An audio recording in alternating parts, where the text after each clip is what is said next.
Dati, lagi ko nababasa sa mga fans ng mga fandoms na alipin sila ng papel. So, later on, nalaman ko, yun pala, nagko-collect sila ng mga photo cards at saka iba pang merch na made of paper.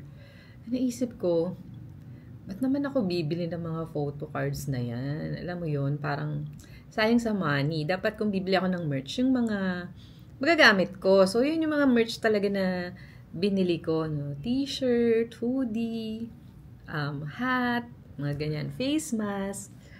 Tapos one time, pumunta ako sa Alaneta para i-claim yung binili ko na light stick ng SB19. Oh my gosh, pagdating doon, hindi ko alam bakit ako nabudol. Bumili ako ng photo card na one set. Well, siguro kasi hindi naman siya ganoon kamahal yung sa SB19. So, bumili ako. Tapos eto, ano to ngayon? Ayan o. Oh, yung limang yan nakatayo. Tapos, ano ngayon to? Ano nangyari sa akin? Ha?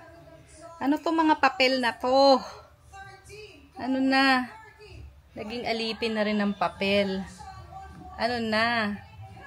Ano na? Tapos ngayon, eto pa. Ayan o, nakita nyo yan?